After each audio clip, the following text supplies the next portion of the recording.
हम लोग आज प्रयास करेंगे, थोड़ा जल्दी जल्दी भागेंगे क्योंकि इसमें बहुत सुंदर सुंदर लीलाएं हुई हैं। बड़ा ही पावन दिन है, तो कहते हैं इतना ऑस्पिशियस डे है कि इस दिन कुछ भी कार्य किया जाए तो उसके लिए कुंडलियां, पत्रियां, नक्षत्र इत्यादि कुछ नहीं देखना चाहिए।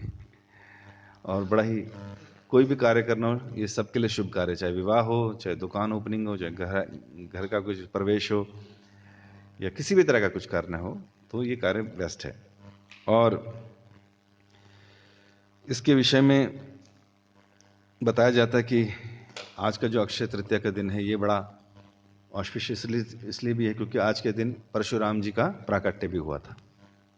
और हम जानते हैं उनकी लीला कि किस प्रकार उन्होंने 21 बार क्षत्रियों से इस भूमि को विहीन कर दिया था अपने हाथ में परसा लेकर। तो बड़ा ही ग्लोरियस उनका किरदार रहा। उसके अलावा मदर गंगा जो हैं, वो अक्षय तृतीया के दिन ही धरती पर उनका प्राकट्य हुआ। यहाँ तक कि बताया जाए, सुदामा जी जो पोहा लेकर गए थे कृष्ण से मिलने, वो इसी दिन गए थे। और चंदन यात्रा का भी दिन शुरू होता है इसी दिन से, आज के दिन से। और इसके अलावा Akshaya Tritiya God, sun god ने अक्षय पात्र जो है नाम का, वो किसको दिया था? द्रौपदी को दिया था, है ना। और ये भी कहा जाता है कि आज के दिन जो है, जो भगवान जगन्नाथ जी का रथ यात्रा शुरू होती है, उसका रथ अब से बनना शुरू होता है। इसके बाद 2-3 महीने लगते हैं, फिर जगन्नाथ जी की रथ यात्रा शुरू होती है। तो आज के दिन से, अक्षय तृतीया के दिन से इसको शुरू करते हैं। त्रेता युग का आरंभ भी अक्षय तृतीया के दिन से ही शुरू हुआ था। और इसके दिन जो बरली होती है ना, जो ये भी आज के दिन उगती है और ये ऑफर की जाती है, बड़ा ऑस्पिश से माना जाता है। इसी दिन से जौ का भी उत्पादन शुरू हुआ था। क्यों काम आती थी जौ? हाँ, बिजनेस कार्य करके यज्ञ में डालने के लिए। और त्रेता युग में यज्ञ प्रधान था, तो इस दिन से शुरू हुआ। और इसलिए जो है ये बड़ा पावन दिन है, शुभ दिन है। वैष्णवों के लिए भी ये बहुत पावन दिन है। ये पूरा बैसाख का महीना बहुत महत्वपूर्ण है।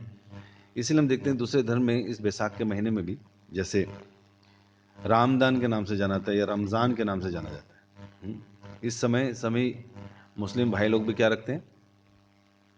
रोज़ा रखते हैं। रोज़ा में क्या करते हैं वो लोग? व्रत रखते हैं। और सुबह से लेकर, सूर्य उदय से लेकर सूर्य अस्त तक निर्जल रहते हैं। मैं एक बार एक टैक्सी से जा रहा था, कलकत्ता में था मैं, तो रोज़े के दिन चल रहे थे। तो टैक्सी वाला ड्राइवर मुस्लिम था। मैंने उससे बातचीत की। मैंने कहा, भैया क्या करते हो तुम लोग रोज़ा में? तो उसने बोला, भाई साहब, अगर सही ढंग से अगर रोज़ा रखा जाए तो उसकी विधि ये है कि एक दिन पहले से खाना बंद करना चाहिए, सायंकाल फ्रूट खाइए, ताकि पेट में ग्रेन ना हो, ताकि अगले दिन आप सुख शांति के साथ रोजा रख सको। और पूरा दिन अगर मान लीजिए कुछ जल पीना है, दूध पीना, कुछ करना है, वो सूर्य उदय से पहले पी लीजिए, 3 बजे, 3:30, 4 बजे। और पूरा दिन हम निर्जल रहते हैं, कुछ नहीं खाते पीते। शाम को जो 6 या 7 बजे जब व्रत खोलने का, रोज़ा खोलने का टाइम होता है, तो हम लोग जो बुद्धिमान लोग वो क्या करेंगे? वो अच्छे भक्त, वो किसी प्रकार का हैवी ग्रेन नहीं लेते, फ्राइड कुक्ड ऐसी चीज़ें नहीं लेते, ताकि वो पेट में पड़ा रह जाएगा, कॉन्स्टिपेशन हो जाएगा, अगले दिन का दिक्कत हो जाएगी। तो बड़ा सिंपल सादा भोजन करते हैं।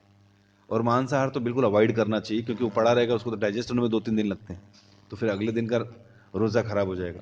तो मैं हैरान था कि हमारी एकादशी में भी हम लोग एक दिन पहले से रखना शुरू करते हैं। बताते हैं कि फल खाइए, अगले दिन पूरा निर्जल रहिए या जल पे रहिए, और उसके अगले दिन आप ग्रेन से खोलते हैं, लेकिन उसके बाद भी दोपहर में खोलना चाहिए, पहले फल इत्यादि खा के कर लेना चाहिए।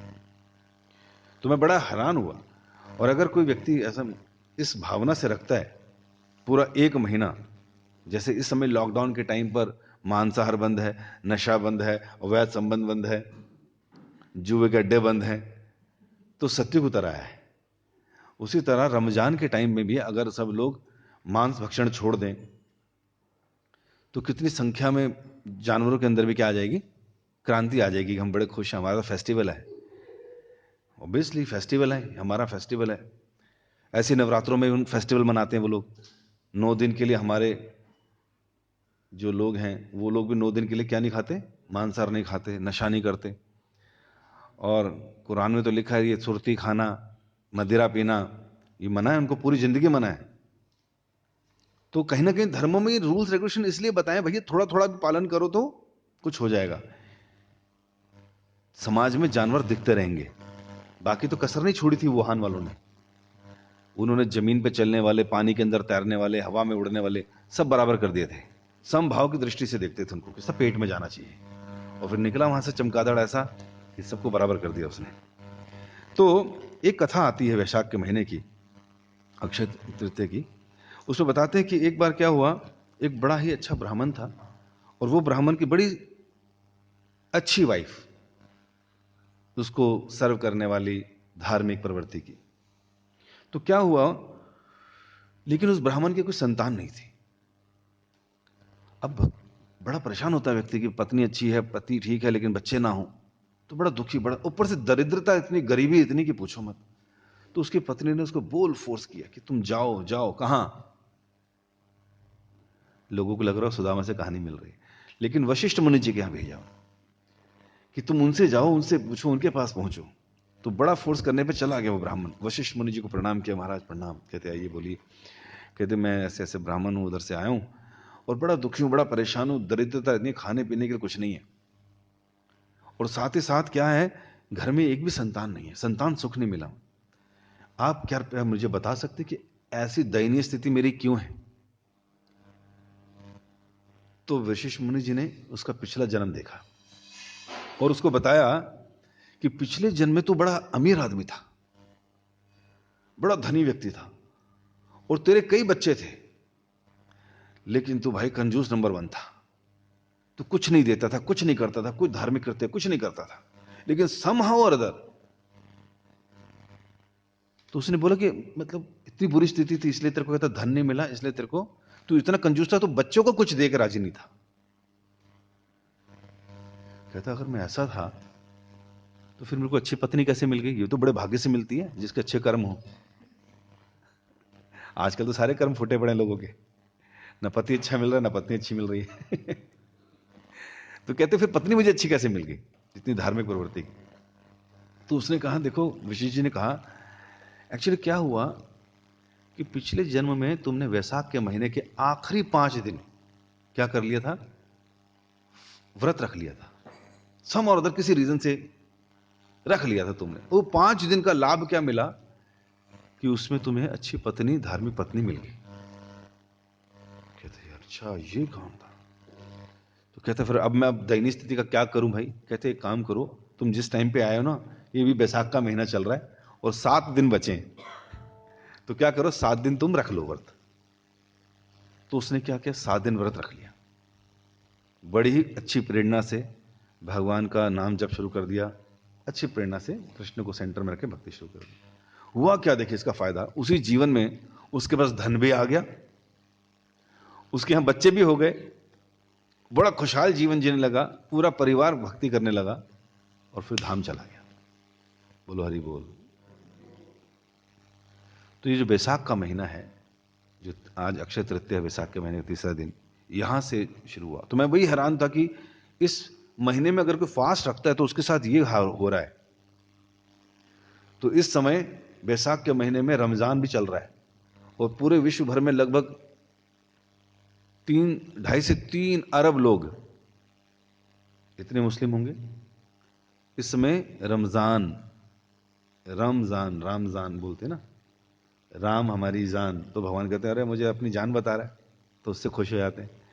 या कई जगह बोलो तो रामदान, भगवान कहते हैं अरे राम का मतलब आनंद, तो आनंद का दान करेगा या राम को दान करेगा। तो भगवान वैसे खुश हो जाते कि इस महीने जो है इतनी भारी संख्या में लोग व्रत रख रहे हैं, भगवान भी खुश और पशु पक्षी जानवर भी खुश। तो इस प्रकार कितना फायदा होगा मुस्लिम लोगों को, वाह। तो इसलिए हमें प्रार्थना करनी चाहिए कि सब लोग अच्छे ढंग से पालन करें इसका। और फिर दूसरा है इसी अक्षय तृतीया के दिन ही, क्योंकि कुछ भी अगर हम कृत्य करते हैं उसका क्षय नहीं होता। तो एक कथा आती है, ये हमने बड़ी फेमस कथा है, द्रौपदी को जो प्राप्त हुआ था अक्षय पात्र, और दुर्योधन इत्यादि जो हैं इन पांडवों से बहुत जलते थे, लाक्षागृह भेज दिया था, है कि नहीं, ऐसा भी था ना, और जला जुलू दिया था, बच के वहां से निकल आए। फिर बाद में क्या हुआ, कृष्ण ने एक बार मय दानव की रक्षा की थी अग्नि से जलने से, तो मय दानव ने अर्जुन वालों के लिए क्या करा, एक बड़ा सुंदर पैलेस बना दिया जंगल में। कमाल होगी, सारे वहां रहने लगे। और जब वहां रहने लगे तो एक दिन दुर्योधन अपनी टीम के साथ वहां पहुंचा, और वहां पहुंचा तो वो इतना सुंदर पैलेस था, और मय दानव के द्वारा था, तो मायावी वो था पैलेस, जहां पर लगता था पानी है, अपनी धोती उठा ली उन्होंने ऐसे चलने के लिए कि भैया गीली ना हो जाए। तो गया तो देखा फ्रेश है वहां, तो सब हंसने लगे, जैसे आप लोग हंस रहे हो। अब जिसने ऐसा करा होगा, धोती उठाई होगी और सोचा होगा कि पानी है, फर्श पे ऐसा कर रहा हो, तो कितना अजीब लगेगा, सब हंसने लगे। विशेषकर भीम हंसने लगे, क्योंकि उसकी तो वैसे ही लगती थी दुर्योधन से, और ऊपर जो है द्रौपदी इत्यादि खड़ी थी, वो भी बहुत तेज हंसी। युधिष्ठिर ने कहा, भाई अपने भाई हैं, शांत मत करो, ऐसे हाथ उठा के रोकने की कोशिश करी, और वहां कृष्ण खड़े करते कोई बात नहीं भैया, इनको चढ़ाओ। तो आगे लगा उसको, फिर फर्श है तो वहां ठीक ढंग से चलने लगा, धड़ाम से गिर गया, पानी था वो है गंदा पानी पूरा शरीर में, सब लोग और तेज हंसे। अंधा का पुत्र अंधा, ओहो, बस, क्योंकि भगवान वहां इसलिए थे, भैया तुम लोग अभी रोक दोगे, एटिकेट का पालन करोगे तो आगे युद्ध नहीं होगा, आगे गीता भी बोलनी है कलयुग वालों के लिए, तो चलने दो, भार भी उतारने। तो इस प्रकार क्या हुआ कि इनको हमेशा जलते था, इनसे हमेशा लगता था। दुर्योधन ने पहले फिर क्या करा, जुआ खेलेंगे जी, जुए में हराऊंगा इनको, और जुआ खेला, फिर ऐसा खेला, शकुनी मामा को बुला लिया, और शकुनी मामा ने ऐसे पासे पलटे कि पूरा राज्य हड़प लिया। द्रौपदी को निवस्त्र करके पीरियड्स के टाइम पर सबके सामने लाया गया, जब एक वस्त्र में रहती थी, और वहां भगवान को पुकारा, भगवान ने वहां रक्षा करी। उसके बाद जब इनको भेज दिया कहां, जंगलों में, वनों में, तो अपना अक्षय पात्र साथ लेकर चली, क्योंकि सारे ब्राह्मण भी उनके साथ चल पड़े थे। भाई जैसे भगवान राम ने जब वनवास के प्रति गए, की तरफ गए, तो सारे ब्राह्मण उनके साथ, कहते भाई मैं अपना परिवार पालूंगा, तुम्हारे को पालूंगा साथ में। होता ना, कई व्यक्ति सोचता है, लेकिन नहीं, ब्राह्मणों का साथ होना तो ऑस्पिशियस है। इतने शुद्ध ब्राह्मण सारे के सारे राम के साथ चल पड़े, तो पहले उनको सर्व करते थे, उसके बाद खुद की बारी आती थी। ऐसे जब युधिष्ठिर अपने भाइयों के साथ गए जंगल, तो सारे ब्राह्मण साथ चल पड़े। हर जगह कथा होती थी, किसी ने कुछ पूछते थे, फिर जो मिलता था उनको खिलाते, लेकिन पात्र लेकर गए थे, कौन सा, अक्षय पात्र, जो सन गॉड ने दिया था। तो द्रौपदी को उसमें वरदान था कि जब तक तुम खा के इसको उल्टा करके धोकर ना रख लो आखिरी, तो उसके बाद फिर कुछ नहीं बनेगा, उससे पहले तुम कितनी फीड कर लो। आजकल इस्कॉन भी अक्षय पात्र हो रखा है कि नहीं, लोगों को खाने का नहीं है तो लाखों लोगों को भोजन करा रहा है। तो इस प्रकार हुआ क्या कि दुर्योधन बड़ा उनके साथ वो करता था, तो उसने क्या किया, दुर्वासा मुनि एक दिन उनके पास आए। दुर्योधन ने कहा, ये महाराज, दुर्वासा मुनि हमेशा गुस्से में रहते हैं, अगर आपको पता हो, बड़े मतलब तुरंत गुस्से हो जाते हैं, और अकेले नहीं चलते, 10,000 शिष्यों के साथ चल रहे थे। वहां पहुंचे दुर्योधन के पास, बड़ी आओ भगत करी, बड़ा उसके साथ प्रेम से बात करी, उनको खिलाया पिलाया, और फिर उनको कहा, भगवान मैं आपसे एक बात करना चाहता हूँ। कहते क्या, मैं चाहता हूँ कि आप ना मेरे भाई युधिष्ठिर से भी मिलकर आओ, इस समय जंगल में है और वो बढ़िया ठाट बाट कर रहे हैं वहां पर, और तब जाना संध्या समय, जब द्रौपदी का अक्षय पात्र धुल धुला चुका हो। वो इससे इतने संतुष्ट होकर थे कि तेरी जो बात है मैं मानता हूं, तूने भाई 10,000 लोगों को प्रसाद कराया है ना मेरे, मैं चाहता हूं वहां पर। गए जी, चलते गए, भूख लग गई, भूख बढ़ गई, श्री जगन्नाथ बलदेव सुभद्रा महारानी की। तो वहां पहुंचे, युधिष्ठिर को मिले दुर्वासा मुनि, और कहा, मैं 10,000 शिष्यों के साथ आया हूं, और आज हम तुम्हारे यहां भोजन करेंगे। भोजन, युधिष्ठिर महाराज का, क्यों नहीं महाराज, आइए, स्वागत है आपका। कहते रुकिए, पहले हम गंगा स्नान कराएं, स्नान के बाद हम भोजन करेंगे, गायत्री तैयारी करके आते हैं, संध्या समय हो रहा है, 6 बजने वाले, तो स्नान करके आते हैं। कहते ठीक है। तो जैसे ही वो गए, द्रौपदी को बुलाया, द्रौपदी, दुर्वासा मुनि आए 10,000 शिष्यों के साथ, हमारा बड़ा भाग्य है, तो भोजन की व्यवस्था करना। कहते क्या बात कर रहे हो, भोजन की व्यवस्था, मैं तो उस अक्षय पात्र में खा चुकी हूं। कहते तुमने खा लिया? कहते हाँ, बस धोना बाकी है, धो के रखना है उसको। ओहो, फिर क्या होगा? कहती चिंता मत करो। द्रौपदी अंदर की टेंशन में, क्या करूं क्या करूं। बुलाया किसको? पुकारा कृष्ण को, हे कृष्ण रक्षा रक्षा। कृष्ण पहुंच गए तुरंत, अपने भक्तों की सेवा के लिए तो पहुंचे और कहा, कहो राधे, क्या क्या बात है, क्यों पुकारा मुझे? कहती देखो आज दुर्वासा मुनि आ गए हैं, और दुर्वासा मुनि ऐसे मुनि हैं जो बात बात पे क्या देते हैं? श्राप दे देते हैं। और अकेले नहीं आए इस बार, 10,000 के साथ आए और कहते हैं भोजन करूंगा, और ये देखिए बर्तन मेरा खा लिया धो लिया, बस उल्टा करके रखना ही था। तो कहते अच्छा ये बात है। भगवान कृष्ण क्या करते हैं, कहते जरा लेकर तो आओ, लाओ। तो देखते हैं कहीं एक जगह हल्का सा पत्ता जो है पालक का बचा हुआ उसमें। कहते देखो भूख तो मुझे भी लगी है। कहते खाली पड़ा है, क्या देख रहे हो उसमें? कहते मुझे भी खिलाओ ना। कहते तुम अच्छा कड़की में आटा गीला, पहले उन लोगों के लिए नहीं, ऊपर से आप आ गए। तो कहते दिखाओ तो सही। और लिया वो पत्ता निकाल कर, और भगवान ने अपने मुंह में डाल दिया उसको, और खाते कहते अरे बड़े स्वादिष्ट। ओ डकार मारी भगवान ने। कहती मजाक मत करो, कि बस इतनी ठीक था। कहता अब धो लो, रख लो, जो करना कर लो, उल्टा करके रख लो, जैसे मर्जी रख लो। अब इधर क्या हुआ, यहां भगवान कृष्ण ने डकार मारी, और उधर 10,000 लोग जो स्नान कर रहे थे, दुर्वासा मुनि जी नदी में स्नान कर रहे थे, यूं करके बाहर निकले, ओ सबके आवाजें आने, ओ सब डकारे मार रहे बिना खाए भी। कहते भाई क्या हो गया? सबकी डकारें शुरू हो गई। इधर समय होता जा रहा था, तो युधिष्ठिर महाराज ने भीम को भेजा, जाओ भैया दुर्वासा मुनि को लेकर तो आओ। वहां पहुंचे दुर्वासा मुनि के बाद भीम कहते भैया भून सर ये ऋषि जी चलिए हमारे साथ, प्रसाद पे चलना है ना, यहाँ सब डकारे मार रहे थे। कहते देखो ऐसा है, तुम चलो बस हम आ रहे हैं। कहते भाई क्या करना है, यहाँ तो ऐसा लग रहा है पेट बहुत भर गया है। कहते हाँ मुझे भी लग रहा है। सब बोलने लगे हमें भी लग रहा है ऐसा। तो कहते एक काम करते हैं, इधर से निकल लेते हैं, क्योंकि भगवान के भक्तों को रुष्ट करना, उनका खाना तैयार वो करना तो बड़ा मुश्किल हो जाएगा, क्योंकि मैंने एक बार पहले अम्बरीश को तंग किया था, तो बड़ा भागना पड़ गया। अम्बरीश महाराज को तंग किया तो बड़ा भागना पड़ा था मुझे। भगवान ने सुदर्शन चक्र छोड़ दिया था, तो इधर मैं वो नहीं ले सकता, क्या रिस्क नहीं ले सकता, क्योंकि कृष्ण के साथ ही मिले रहते हैं, सुबह शाम के साथ ही रहते हैं।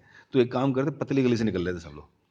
तो दुर्वासा मुनि आगे आगे, 10,000 शिष्य ओम डकार मारते पीछे पीछे पीछे, सब निकल गए।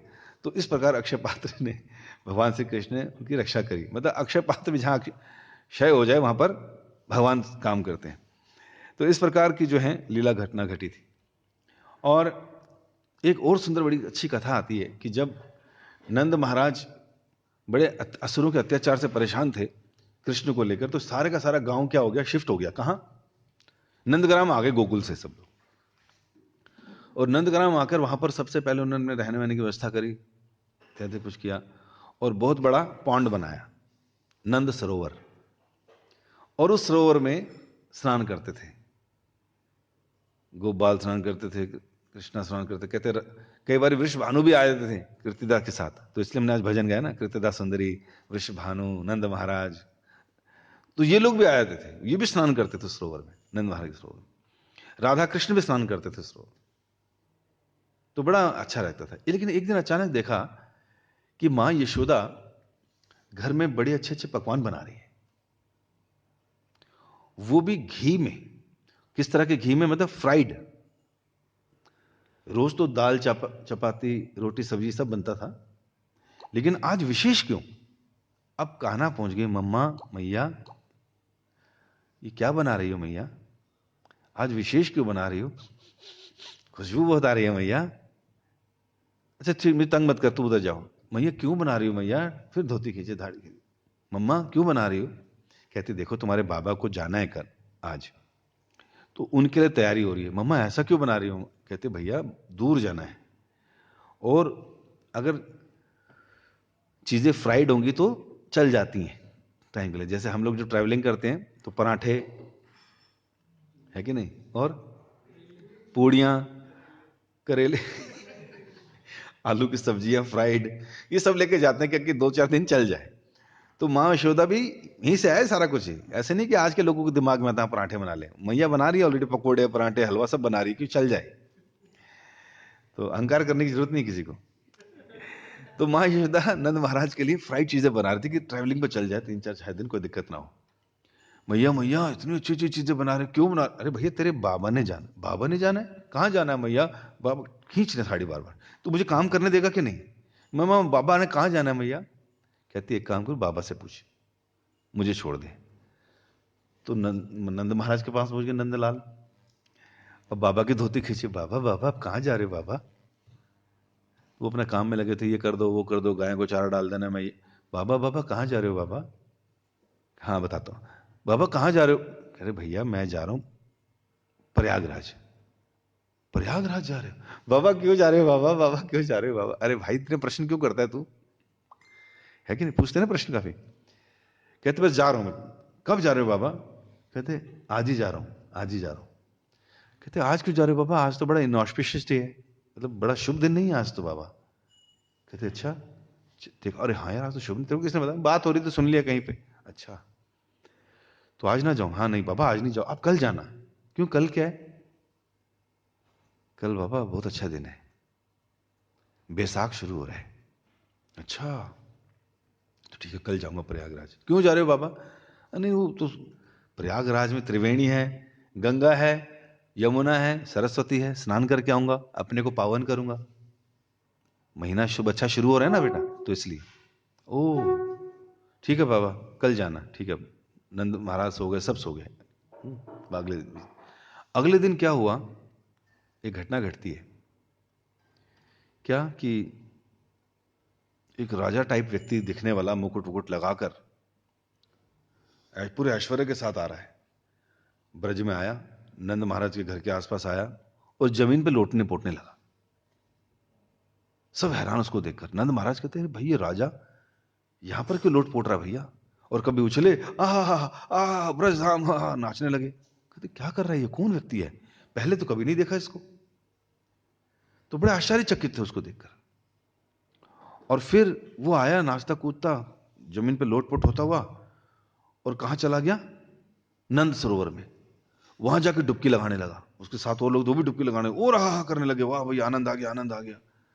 तो अभी कोने पे खड़े नंद महाराज गए, कहते महाराज क्षमा करना, मेरा नाम नंद है, आप इस सरोवर में स्नान कर रहे हो, जमीन पे लोट पोट रहे हो, ऐसा क्या कारण है, क्या हो गया? सब खैरियत तो है?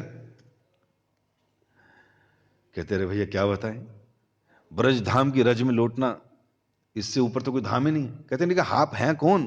कहते मैं, हाँ मेरा परिचय यह है कि देखो मैं आज पहली बार इधर आया हूं, मेरा नाम है प्रयागराज। हैं? अरे मैं सारे तीर्थों का राजा हूं, राज लगा है पीछे, प्रयागराज। सारे के सारे तीर्थ मेरे पास आते हैं, किस लिए? अपना टैक्स देने। और भगवान ने मुझे क्या करा है? राजा बनाया सारे तीर्थों का। और एक बार क्या हुआ, जब सारे तीर्थ मेरे पास आते थे, एक ने मुझे कहा भैया ये वृंदावन ब्रज धाम तुम्हारे पास नहीं आता, क्या चक्कर है? कहते हाँ यार मुझे भी लगा सारे तीर्थ आते, ये क्यों नहीं आता? तो मैं गया भगवान के पास, मैंने कहा भगवान आपने मुझे राजा बनाया, सारे मुझे टैक्स देते हैं, ये आपका धाम क्यों नहीं आता? कहते भैया तेरे को राजा बनाया दूसरे तीर्थों के लिए, मेरे घर का राजा थोड़ी तू। तो मेरा धाम जो है वो सबसे ऊपर है, इवन तेरे को पवित्र होने के लिए इधर आना पड़ेगा। कहते अच्छा। तो कहते तब से मैंने सोच लिया था कि मैं जिस दिन शुभ दिन होगा आऊंगा, तो आज अक्षय तृतीया है, तो मैं जो हूं इसलिए यहां पर आया हूं स्नान करने के लिए, प्रयागराज हूं इसलिए स्नान कर रहा हूं। तब ये बात ही कर रहे थे तो नंद महाराज ने देखा पावन सरोवर, वो जो नंद सरोवर के सामने क्या है, कुछ स्त्रियां नहा रही हैं, स्नान कर रही हैं। और नंद महाराज वहां पहुंच गए, मैया ये क्या कर रही हो, सब कहां से आई हो? हमारे गांव की तो नहीं लगती तुम। कहती हाँ तुम्हारे गांव की है भी नहीं। तो कहते कहां से, कौन हो तुम? कहती मैं गंगा, ये यमुना, ये सरस्वती, ये नर्मदा, ये कावेरी, ये सारी नदियां हैं हम लोग। तो कहते तो यहां क्या स्नान करने आई हो? कहते भैया ये दुनिया भर के जो पापी लोग हैं, ये हमारी नदियों में स्नान कर पाप लगाए थे हमको, इनको पावन करते करते हम अपवित्र हो जाती हैं, तो अपने गंदगी को, अपवित्रता को पवित्र करने के लिए हम लोग इस सरोवर में आए हैं, अपने को पावन करने के लिए। तो नंद महाराज कहते हैं यार ये तो कमाल हो गया, हमारे नंद सरोवर में ये सब आ रहे हैं अपने को पावन करने के लिए।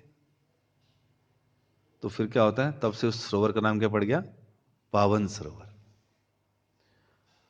और अब उसको नंद महाराज को जब इतनी महिमा मालूम पड़ी सरोवर की कि अक्षय तृतीया में इसका स्नान इतना जरूरी है, इतना हुआ है, तभी वो उठ के आ गए। कौन? कान्हा। बाबा बाबा आप निकले नहीं अभी तक, आप तो जा रहे थे ना प्रयागराज। हाँ जाना तो था। ऐसा है यशोदा, वो जो बनाया था ना भैया इधर ही ले आओ आज। क्या क्या बनाया था खाने के लिए। दुनिया, वो तीर्थ यहां पर आ रहे हैं स्नान करने के लिए, मैं पागल हूं जो वहां जाऊं स्नान करने के लिए। कहते भैया इधर ही ठीक है ना। फिर सारे लोग भी लोग आए, खूब बढ़िया मिलकर स्नान किया। तो पावन सरोवर उस दिन पड़ा है अक्षय तृतीया के दिन। तो इतना पावन है। और फिर इसके अलावा एक बड़ी विशेष घटना घटती है। हमारे आचार्यों में एक विशेष आचार्य जिनका नाम है माधवेंद्र पुरी, जो कि श्री चैतन्य महाप्रभु के दादा गुरु है ना। चैतन्य महाप्रभु के गुरु थे ईश्वर पुरी, और ईश्वर पुरी डिसाइपल थे माधवेंद्र पुरी के। और माधवेंद्र पुरी अयाचक वृत्ति के बड़े अच्छे साधु थे। अयाचक वृत्ति का मतलब जो अपने भरण पोषण के लिए याचना नहीं करते किसी से कि मुझे ये दे दो भिक्षान दे, पूरी तरह से कृष्ण पर, पूरी तरह से आश्रित कृष्ण पर। जैसे एक अजगर होता है, उसको अजागर वृत्ति भी कहते हैं। अजगर भी एक ही जगह बैठा रहता है, कुछ मिलेगा तो खाएंगे, नहीं मिलेगा तो भूखे रह जाएंगे।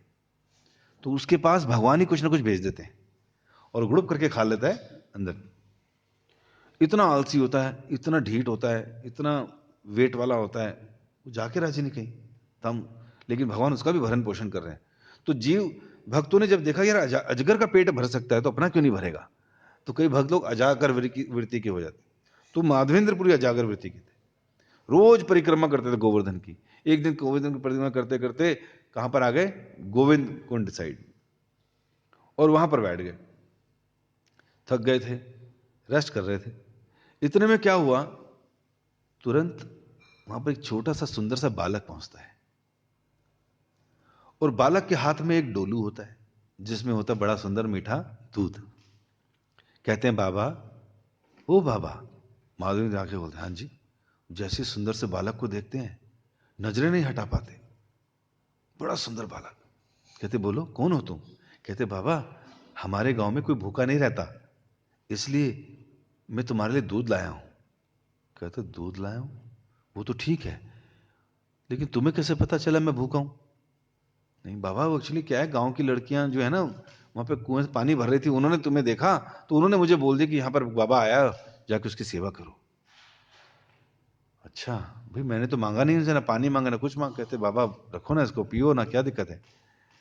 कहते ठीक है, लेकिन तुम कौन हो बाबा, कहां से आया, कौन हो। कहते बाबा मैं इसी गांव में रहता हूं, और हमारी माँ ने बोला कि कोई भूखा नहीं रहना चाहिए। ठीक है, तो बाबा अभी पी लो, मैं डब्बा अभी थोड़ी देर में लेके जाता हूं आपसे। कहते ठीक है।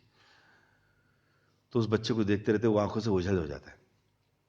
माधवेंद्रपुर इस दूध को पीती हूँ, इतना टेस्टी दूध, इतना मिठास वाला भरा दूध, दिव्य अमृत जैसा दूध, पूरे शरीर में चुस्ती स्फूर्ति आ जाती। कहते ऐसा दूध आज तक नहीं पिया, और ऐसा बालक आज तक नहीं देखा, कब आएगा तो मैं उसका डोल दूं वापिस। ऐसा सोच ही रहे थे, देख रहे थे इधर से आएगा आएगा, आंख लग गई। आंख लगी तो कौन आ गए सपने में, वही बालक। हे बाबा तुमने मुझे पहचाना नहीं, मैं हूं गोपाल, मैं हूं गोपाल जिसने गोवर्धन पर्वत उठाया था। और मैं जो हूं पिछले काफी समय से इस समय उन झाड़ियों के नीचे मिट्टी जो है और मिट्टी के नीचे दबा हूं, और मैं बहुत गर्मी महसूस कर रहा हूं, मुझे वहां से बाहर निकालो। माधवेंद्र की आंखें खोलती हैं, सपना था। लेकिन क्या करते हैं, जिस तरफ इशारा किया था वहां जाते हैं, और वहां जाकर कुछ गांव वालों को और बुलाते हैं कि भगवान स्वप्न में आके बोल गए कि मैं यहां दबा पड़ा हूं। तो सब लोग खोदते हैं और देखते हैं भगवान के वहां से विग्रह निकलते हैं। गोपाल जी, बोलो गोपाल जी की। तो माधवेंद्रपुरी गोपाल जी को देखते हैं, आंखों से अश्रुधारा बहनी शुरू हो जाती है, और तुरंत जो है उनको गोवर्धन के ऊपर स्थापित करते हैं।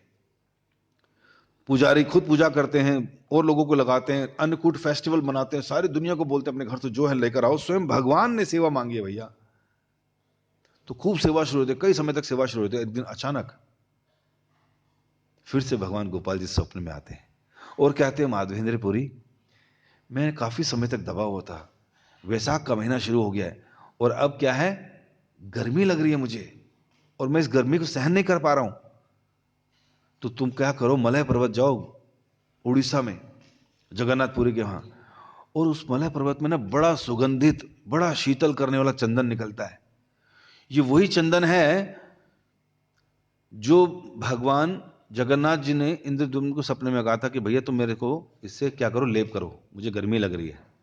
इसलिए अक्षय तृतीया से 21 दिन तक भगवान जगन्नाथ जी के शरीर पे चंदन का लेप होता है। मुझे भी वही चंदन चाहिए। तुम जाओगे लेने के लिए? हाँ हाँ। स्वप्न खत्म हुआ तो देखा सपना था। माधवेंद्र को जैसी इंस्ट्रक्शन मिली और माधवेंद्रपुरी ने उसी दिन गांव वालों की सेवा लगाई और खुद निकल पड़े उड़ीसा की तरफ। और जब वहां गए, चलते रहे, क्योंकि तब कोई ट्रांसपोर्टेशन नहीं था, ना मेट्रो थी। बंद करके दोबारा खोलो।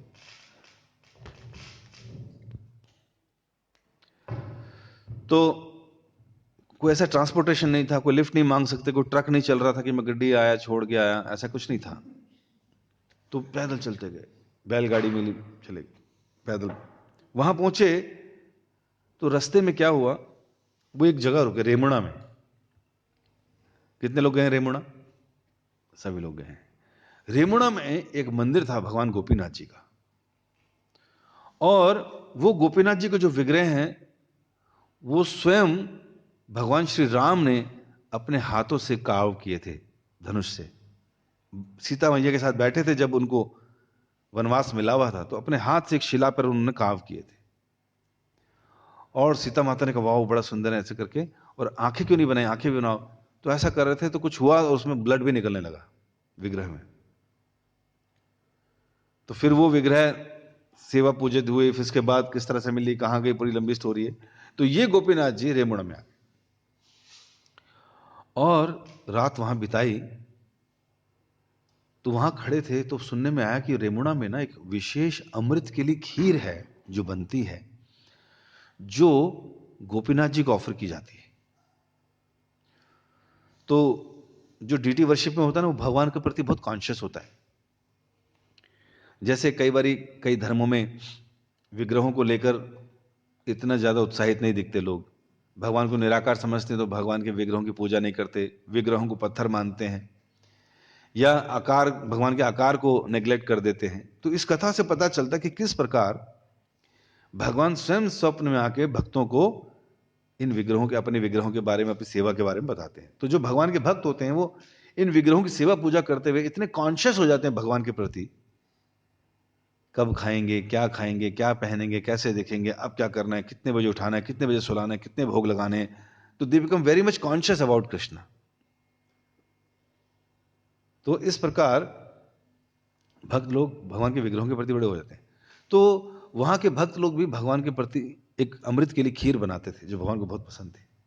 तो माधवेंद्रपुरी ने जैसे ही सुना कि माधवेंद्र की यहां पर एक ऐसी खीर बनती है जो भगवान को बहुत पसंद है और वो अमृत सदृश है, तो उनके हृदय में आया कि एक बार मैं भी इसकी रेसिपी पूछ लूं, एक बार मैं भी चक्कर देख लूं, ताकि मैं किसके लिए बनाऊं, ऐसी खीर गोपाल जी के लिए बनाऊं। समझ रहे हैं? जनरली संसार में जो लोग हैं वो मैं और मेरा करते हैं, हर चीज मेरे लिए। कहीं कुछ पूछेंगे यार वहां के पराठे बड़े अच्छे थे, तो व्यक्ति सोचता है मैं कब जाऊं और कब खाऊं। यार वहां के जो पिज्जा बहुत अच्छा था, मैं कब जाऊं, रेसिपी पूछूं और अपने लिए बनाऊं। लेकिन भगवान के भक्त विग्रहों की सेवा करते करते ऐसे भाव में आ जाते हैं, कुछ भी अच्छा देखते हैं तो उसको भगवान से जोड़कर देखते हैं। क्या कि ये कब भगवान को दे दें। इसको बंद कर दो, बंद कर दो भाई, बंद कर दो। तो कि मैं भगवान के लिए कैसे ऐसी सेवा करूं, कैसे अच्छा करूं, तो ऐसा कॉन्शियसनेस आ जाती है। इसलिए हमारे गृहस्थों के घरों में भी विग्रह होते हैं। शुरू में तो मैं और मेरा करते हैं, अपने को राजा समझते हैं, अपने को और सबको नौकर समझते हैं। लेकिन जैसे विग्रह घर में आते हैं सारे नौकर हो जाते हैं। किसके? भगवान के। अब जो भी अच्छा देखते हैं वो भगवान के लिए करना चाहते हैं। मार्केट में कोई अच्छा कपड़ा तो उनके लिए, जो कि पहली फर्ज है तो भगवान को ऑफर करना, कुछ भी लेकर आना तो भगवान के लिए, कुछ भी खाना तो पूछना कैसे बनता है, हम भगवान को खिलाएंगे। तो they become very much conscious about the desire to satisfy the Krishna. तो इस प्रकार उन्होंने कहा कि मैं पूछता हूं इनसे कि विग्रह से, इनसे पंडित जी से कि कैसे बनता है ये, मुझे भी टेस्ट कराओ ना। तो भी पंडित जी लेके जा रही थे भोग, तो उनको लगा यार मैंने क्यों पूछ लिया, मतलब पूछा नहीं, हृदय में आया ऐसा। तो उनको लगा कि मैंने ऐसी इच्छा नहीं करनी चाहिए थी कि पहले मैं सोचूं मैं टेस्ट करूं और अभी भगवान के लिए जा रहा, तो ठीक नहीं लगा उनको। तो उन्होंने गोपीनाथ मंदिर दर्शन किया और निकल गए वहां से। बाहर बाजार में जाके बैठ के अपना भजन करने लगे। भगवान के विग्रह में अश्रु प्रवाह कर रहे थे। लेकिन इधर क्या होता है, अब भक्त ने एक डिजायर की है तो भगवान उसको पूरी करते हैं। हम कितनी डिजायर कर लें, कोई फूल नहीं होती। हमारी डिजायर उस बरगद के पेड़ की तरह जिसकी सारी की सारी शाखाएं नीचे लटकने की कोशिश कर रही हैं, और एक आधी जमीन पे लगती है, बाकी ऐसी लटकी रह जाती। सारे अरमान लटके रहते हैं। बरगद के पेड़ को देखकर अपना जीवन याद करना चाहिए। देखो, हमारी भी इच्छाएं ऐसी टंगी हुई हैं, कोई नहीं पूरी हो रही, एक आधी पूरी होती है बस। तो इस प्रकार क्या हुआ कि रात्रि में जब भोग लगा लिया था, 12 कसोलों में भोग लगता था, तो मंदिर के पुजारी को रात के स्वप्न में कौन आए? साक्षात गोपीनाथ जी स्वप्न में आ गए। किसके? पुजारी के। और कहा, हे पुजारी, मेरा एक बड़ा अच्छा भक्त कल मंदिर आया था। उसने इच्छा जाहिर की थी कि वो ये खीर टेस्ट करना चाहता है और अपने विग्रह गोपाल जी को लगाना चाहता है। लेकिन अभी वो मंदिर में नहीं है, और वो कहाँ है? बाहर बाजार में इस ऐसे पेड़ के नीचे बैठ के क्या कर रहे हैं? वो भजन कर रहे हैं। तुम जाओ, उसका नाम है माधवेंद्रपुरी। मैंने क्या किया, कल जो तुमने भोग लगाए थे 12 कसोले, उसमें से एक कसोला मैंने अपने पीछे छुपा लिया था। पीछे का मतलब कपड़ों के नीचे छुपा लिया था। तुम जाओ और वो कसोला उनको देकर आओ। पुजारी की आंखें खुली, अरे भाई, भगवान सपने में आए, ऐसा सा बोला। तुरंत स्नान लेते हैं, भागते हुए जाते हैं, दरवाजा खोलते हैं, कहते मैं तो पूरे गिन के उठाए थे, बट ऐसा कैसे हो गया? और वहां जाके देखते हैं तो सच में भगवान की धोती के नीचे क्या? एक कसोला, खीर से भरा हुआ कसोला। और पुजारी की आंखों से आंसू, भाव विभोर हो गया कि भगवान अपने भक्त के लिए, देखो, खीर का दोना चोरी कर लिया भाई। तो बड़े पुलकित से हो गए, उस कसोला उठाया और जो सा एड्रेस भगवान ने बताया था वहां पहुंचे। बरगद की आवाजें मारी मार्केट में, अरे भैया, कोई माधवेंद्रपुरी नाम का भक्त है? तो उनके कान में पड़ी, हाँ जी मैं हूं, बोलो। अरे भैया, प्रणाम करते हैं तुम्हारे, तो भैया क्या भक्त हो आप? स्वयं भगवान ने देखी तुम्हारे लिए खीर का कसोला चुराया है। कुछ लोग खड़े होते आसपास सुन रहे होते, कहते मेरे लिए खीर का कसोला चुरा लिया, मैं तो इस योग्य नहीं हूं।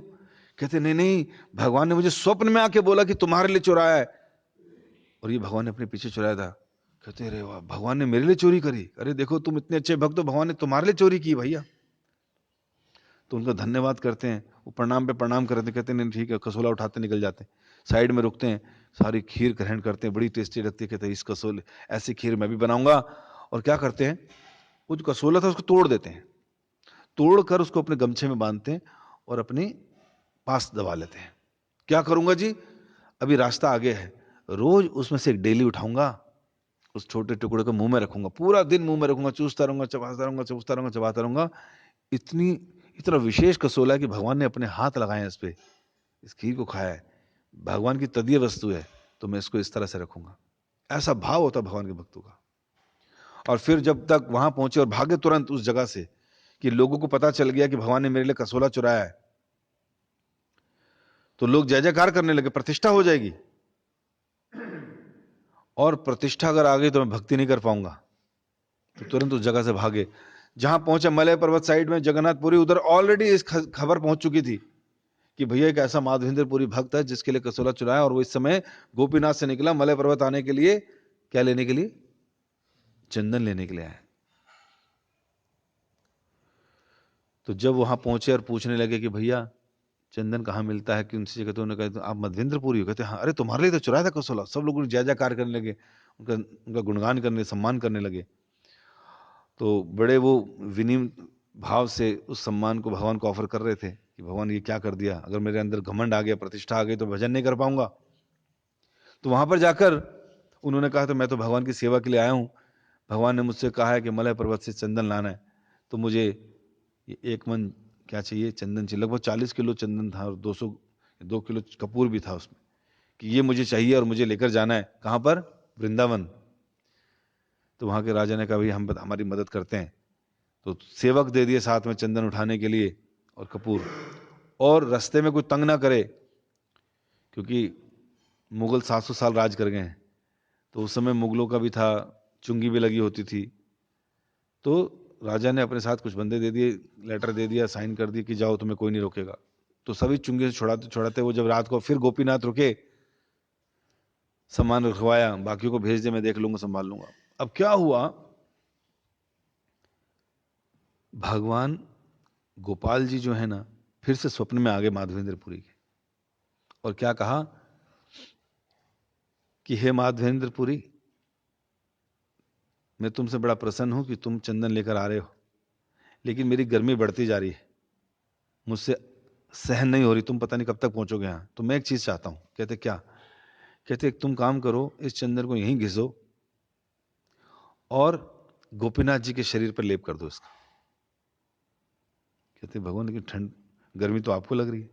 कहते मुझ में और गोपीनाथ में कोई अंतर नहीं है, इसलिए आप इस चंदन को घिसिए और गोपीनाथ जी के शरीर पर लगा दीजिए, मुझे में और गोपीनाथ में कोई अंतर नहीं है। तो कहते ठीक है भगवान, जैसा आप कहें। अगले दिन पुजारियों को बोलते हैं, पुजारी सारी बातें मानते हैं क्योंकि भैया खीर चुराई थी। कहते हैं कि भगवान मेरे सपने में आए थे फिर से, और उन्होंने कहा कि गोपीनाथ जी को चंदन लगा दो। कहते जैसे आ गया। तो अब क्या हुआ, वो चंदन घिसने लगे, रोज कपूर मिला के, शीतल देने के लिए कपूर बहुत जरूरी होता है, और चंदन और कपूर का लेप बनाकर गोपीनाथ जी के पूरे शरीर पे लगाया जाता था। यहाँ गोपीनाथ जी को ठंडक मिल रही है, जगन्नाथ जी को भी ठंडक मिल रही है, और वहाँ गोपाल जी को भी ठंडक मिल रही है ना। तो इस प्रकार चंदन लगाने के बाद, ये अक्षय तृतीया से शुरू हुआ था दिन चंदन घिस कर लगाने का, तो भगवान को शीतलता देता है। अभी पूरी कथा में काफी ऐसे प्रसंग, ऐसी चीजें हैं, प्रिंसिपल्स हैं जो हमें अपनी लाइफ में उतारने चाहिए या जिनको हमें सीखना चाहिए। एक कि माधवेंद्रपुरी जैसे भक्त जो अयाचक वृत्ति के हैं, हम तो याचक वृत्ति के हैं, या फिर जोर जबरदस्ती वाले हैं कि भैया मेरा हक है, मुझे चाहिए। हमें किस तरह से बनना चाहिए? अयाचक तरह से। जब लोग गुरु के संरक्षण में रहते हैं तो गुरु के आदेश के बाद कुछ खाते हैं, गुरु का आदेश हो तो कुछ करते हैं। ये होती है गुरुकुल लाइफ। हम लोगों की गुरुकुल लाइफ कब से शुरू हुई है? 25 तो फिर भी उन प्रिंसिपल्स को जीवन में उतारने का प्रयास करना चाहिए। Principle will remain same. जितना जल्दी सीख जाएंगे तो अच्छा होगा, चाहे हम गृहस्थ हों चाहे वहां हों, इन प्रिंसिपल्स को सीखना चाहिए। दूसरा, अयाचक वृत्ति के रहने के बाद भी भगवान उनका भरण पोषण कर रहे थे, इससे यह साफ जाहिर होता है कि रक्षति इति विश्वासो गोपतृत्वे वर्णम, तथा कि भगवान मेरी हर समय रक्षा करेंगे, मेरा संरक्षण करेंगे, ये भक्तों को यकीन होना चाहिए। जैसे माधवेंद्रपुरी को था, अपनी डिवोशनल सर्विस में कोई कमी नहीं की, जो त्याग जो तपस्या करनी थी अपने शरीर से संबंधित, तो और भगवान उनका रक्षण करते थे। और जब पूरे थके हारे पहुंचे तो स्वयं भगवान आ गए उनके लिए दूध लेकर, क्योंकि हृदय में तो बैठे हैं भगवान, तो उनकी रक्षा करी, उनको मदद करी, उनको दूध दिया। और फिर क्योंकि इतने अच्छे भक्त थे तो भगवान अपने अच्छे भक्तों से ही सेवा लेना चाहते हैं। तो क्या हुआ, भगवान ने स्वप्न में आके कहा कि मुझे गर्मी लग रही है, मुझे बाहर निकालो, मेरे विग्रह की स्थापना करो गोवर्धन पर और सेवा पूजा शुरू करो। तो देखिए, इससे यह पता चलता है कि किस प्रकार भगवान के विग्रह और भगवान में कोई अंतर नहीं। विग्रहों की पूजा करना ये मूर्ति पूजा नहीं है। पत्थर पूजे, क्या? पत्थर पूजे तो हरि मिले तो मैं पूजूं पहाड़। हाँ, पत्थर पूजे हरि मिले तो मैं पूजूं पहाड़। भैया तूने पूजा वूजा कुछ नहीं करनी, तेरे को पड़ेगी मार। क्यों? ऐसे आलसी लोग हैं, इनको लगता है कि भगवान के विग्रहों की पूजा जो है उसको करने से क्या मिलेगा? भगवान मिल जाएंगे। लोगों को ऐसा लगता है। ये पत्थर नहीं है। अगर ये पत्थर होते ना तो जो लोग आज इन पत्थर स्वरूप विग्रहों को पूज रहे हैं उनके जीवन में बदलाव देख लीजिए। चलो हिंदू हैं, हिंदू कल्चर में पैदा हुए हैं, रिचुअल जानते हैं, बत्ती घुमा रहे हैं, इनको अगर थोड़ा सा अटैचमेंट है भी विग्रहों के साथ तो कोई दिक्कत नहीं। बट वो मलेच्छ और यवन, उनको कौन सा अटैचमेंट था विदेशों में? जब प्रभुपाद जी ने वहां जगन्नाथ जी की रथ यात्रा शुरू करी, विग्रहों की पूजा शुरू कराई, शालिग्राम की शुरू कराई, विग्रहों की स्थापना करी, उन विदेशियों के अंदर ऐसा क्या था? वो तो कृष्ण बोल भी नहीं पाते थे, राम बोल भी नहीं पाते थे, लेकिन जैसे ही विग्रहों की सेवा शुरू करी, हरि नाम शुरू किया, तो हृदय में भगवान के प्रति प्रेम डेवलप हो गया। और आज पूरे विश्व में देखेंगे आप, बहुत से ऐसे आपको सन्यासी मिलेंगे, ऐसे भक्त मिलेंगे जिनके घरों में विग्रह स्थापित हैं और सुबह शाम अपने घर का केंद्र बिंदु भगवान को मिलाकर उनकी पूजा कर रहे हैं, और उनका हृदय पवित्र हो रहा है, शुद्ध हो गए, मांसाहार नहीं करते, नशा नहीं करते, वैध संबंध कुछ नहीं करते, ऐसे पवित्र हो गए खाली भगवान के दर्शन। इसलिए भगवान ने कहा मत दर्शनया दर्शनम स्पर्श, मेरा स्पर्श करो, मेरा दर्शन करो मंदिरों में विग्रह का, भगवान ने खुद बोला ये। तो इसलिए जिनको ऐसा लगता है ये पत्थर पूजना है, वो कई बार इस सेंस में इसलिए कहते हैं कि भाई देखो, व्यक्ति विग्रहों की तो पूजा कर रहा है, भगवान के प्रति तो बड़ा सेंसिटिव है, लेकिन लोगों के प्रति सेंसिटिव नहीं है, इसलिए लोग इसलिए कमेंट करते हैं कि भैया देखो, अपने माता पिता को नहीं पूज रहा, भाइयों के साथ प्रॉपर्टी का झगड़ा चल रहे हैं, ये हो रहा है वो हो रहा है, और मंदिर में आके क्या कर रहा है, वो विग्रहों की पूजा कर रहा है। ये कैसी इनसेन सी बात है ना? ये तो स्वयं भगवान भी कहते हैं कि भैया अगर मुझे कोई यहां पूज रहा है कोई व्यक्ति, लेकिन मैं जो सबके हृदय में हूं परमात्मा रूप में, उसको नेग्लेक्ट कर रहा है, तो ये विग्रह पूजा भी ठीक नहीं है। इसका मतलब तुम जो भी कर रहे हो ऑब्लेशन उसमें डाल रहे हो, लेकिन इसका मतलब ये नहीं कि विग्रह पूजा से कल को सेंसिटिव नहीं होगा। ये विग्रह पूजा करते हुए, हरिनाम जप करते हुए इसका एडवांसमेंट होगा, इतना एडवांसमेंट होगा कि मध्यम अधिकारी के लेवल पे आएगा और फिर उत्तम अधिकारी के लेवल पे भी आ जाएगा, जब सबके हृदय में परमात्मा देखने लगेगा। श्रवण कीर्तन सब कुछ चलना चाहिए। तो इसलिए जिन लोगों को लगता है कि विग्रह पूजने से कुछ नहीं होता, कि उनके लिए कि भगवान स्वयं स्वप्न में आके बोल रहे हैं कि मैं यहां हूं, मुझे निकालो, और निकले वहां से और अपने भक्तों से सेवा स्वीकार की। और फिर भगवान के विग्रहों को लोग कहते हो, खाना खिला रहे हो, कोई खाते हैं, देखो प्लेट तो ऐसी कैसी लगी, ये तो ड्रामेबाजी है। हमारा ड्रामा ड्रामा नहीं है, ये पूजा पाठ तुम्हें ड्रामा लग रहा है। भगवान क्या हुआ, खत्म हो गया प्लेट में, तुमने बेकार का बना रखा है डरवर, ऐसा कुछ नहीं होता। कुछ समय के बाद ये बोला, अरे स्वर्ग नरक में कुछ ना होता है, सब बेकार की बात है, डराने वाली बात है, सब यही होता है। और फिर ये जब नरकों में जाते हैं लाइन लगा के, कहते हैं ना यार सब ठीक था, होता है ना, देखो मार पड़ रही है हमें यहाँ पर, सब दिखता है फिर तो इसलिए जो ये सोचते हैं कि विग्रह में वो नहीं है, तो वास्तव में विग्रह में प्राण है, आह्वान किया जाता है। इसलिए विग्रहों को पूरा सेंसिटिविटी के साथ सेवा करनी चाहिए। फिर भगवान विशुद्ध भक्तों से सेवा लेते हैं, और फिर भगवान स्वप्न में आकर अपने भक्तों को इंस्ट्रक्शन देते हैं। शिला प्रभुपाद जी को दिया, रूप गोस्वामी जी आए, कृष्ण स्वयं आ गए, सारे आचार्यों को स्वप्न में कोई ना कोई आते थे और उनको इंस्ट्रक्शन देते थे। भक्ति सिद्धार्थ महाराज जी के उसमें है, सबको आते थे, इंस्ट्रक्शन देते थे शुद्ध भक्तों को। हमारे यहाँ भी लोग आते हो, आप जी मेरे लड्डू गोपाल मुझे ये बोलते हैं, क्या बोलते हैं जी तुम्हें? वो कहते हैं जी आज मुझे मिठाई खानी है। उन्होंने बोला, तुम्हारे हस्बैंड ने बोला? नहीं, उन्होंने बोला जी। ठीक है जी, बनाओ फिर। लेकिन तुम्हें लड्डू गोपाल जी बोले जाके मंदिर में 11 लाख रुपए दे के आ, वो सपना पूरा करते हो? नहीं, वो नहीं करते जी, वो तो हमारे लिए, अपने लिए। मैं होता है ऐसे लोग, तो भावुकता में आके भी कई बार सपने देखते हैं लोग। तो अभी क्या है, उस वो स्थिति नहीं है हमारी कि हमें ऐसी इंस्ट्रक्शन है। तो भगवान अपने भक्तों को इंस्ट्रक्शन देकर सेवा करवा रहे हैं, क्या कि जाओ भैया, मुझे गर्मी लग रही है, I feel hot, I feel cold, yes I feel, because I am a person. ये तो निराकारवादियों के लिए कि भगवान को कैसे गर्मी लगेगी, कैसे लगेगी, लेकिन भगवान कह रहे हैं आई हैव अ फीलिंग। इसलिए जब भगवान को भोग लगाते हैं तो लोग इतना ध्यान रखते हैं कि क्या खिलाना है। अरे यार, फिर वही सब्जी बना दी, कल भी तो यही खिलाई भगवान को, आज दूसरी खिलानी चाहिए, ऐसा चिंतन आया था भगवान के लिए। क्योंकि भगवान एक आदमी है भैया, प्रसन्न है, उनके लिए कुछ करना है, उनको कपड़े पहनाने हैं तो अच्छे पहनना चाहिए।